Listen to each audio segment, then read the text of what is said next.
with your In Tune with Autism YouTube channel.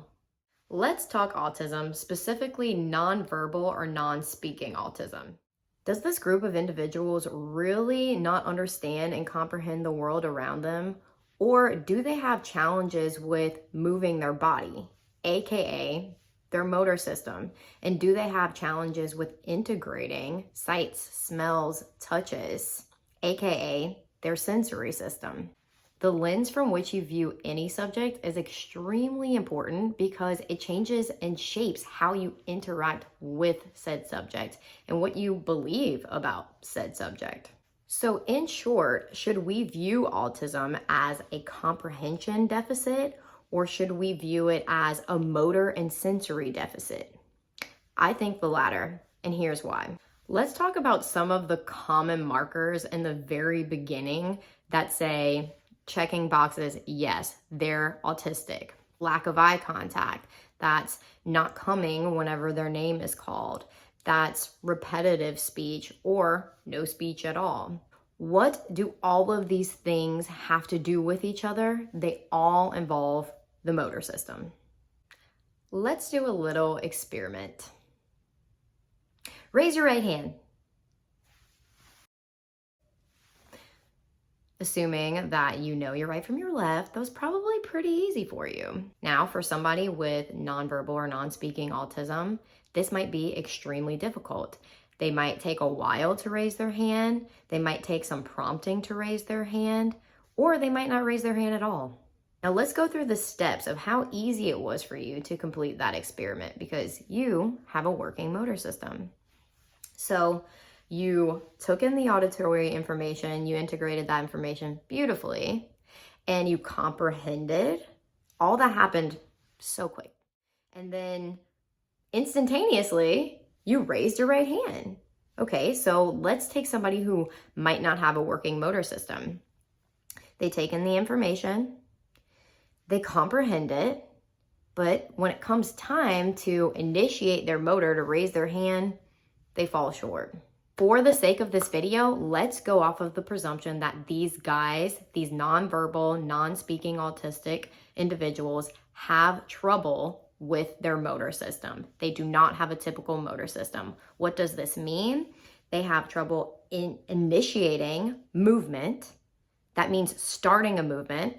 So raising the hand, right, happens perfectly instantaneously for you. You don't have to decide. Yes, you decide I'll raise my hand, but you're not doing anything to make that happen. That is something that happens from your brain to your arm. The energy just goes, right? For these guys, that process is not there. And that's what if you don't know that yet, if you haven't done your research yet, that's the presumption we're going off of for this video. This can get extremely complex and the list can go on because we don't even understand all of the things that go into motor planning.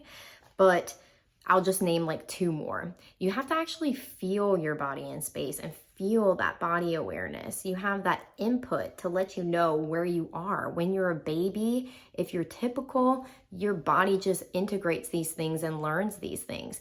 These guys might not even feel their hands in space. Also, the motor system with the eyes. We have muscles in our eyes to look up. When I'm looking at the camera right now, this is all my motor system. So for these guys, if they don't have those processes and those neural pathways built, then it's not going to happen. These are all just reminders as we go through the video. So back to my question. Are we looking at autism through an accurate lens that helps us understand them better? Are we looking at it mainstream through the most accurate lens that we can be? No, we're not. Not mainstream. So let's say you want to test a nonverbal or non-speaking individual's knowledge of objects, okay? So mainstream wise, and this is just very general, I'm not saying that this is the way it's done, but I know this is how it's done in some places. Let's say you hold these up and you say verbally, touch ball. Well, you would expect them to touch the ball, okay? But let's say that their motor isn't initiating at that point in time. Let's say that it just won't respond because that process is not there. Then you might write down, well, they don't know what a ball is. I'm going to have to teach that to them. That's what you would presume. But is that accurate? Because we can't account for what's going on in their head and in their body. We haven't gotten that far yet. Therefore, this may not be an accurate representation of their knowledge of objects. They might very well know what a ball is, but they might not be able to respond with their body because they have challenges with their motor system and initiating movement. Not to mention integrating all the other things that it takes in order to touch this ball, which is visually looking up, focusing on their object, feeling their hand in space going to touch the object. So many different things.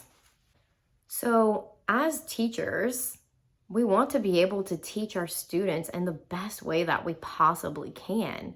And we want to be able to aid them with the skills that they have and not test them from their deficits or from a not equal playing field. So I think that this subject matter, what I'm talking about in this video, is extremely important. So luckily, there are different ways. There are different modalities that help you get a little bit deeper look at these guys and also a more comprehensive whole picture and a better way for you to aid them in the skills that they do have. And I'm gonna talk about that in the next video. So thank you for joining me today.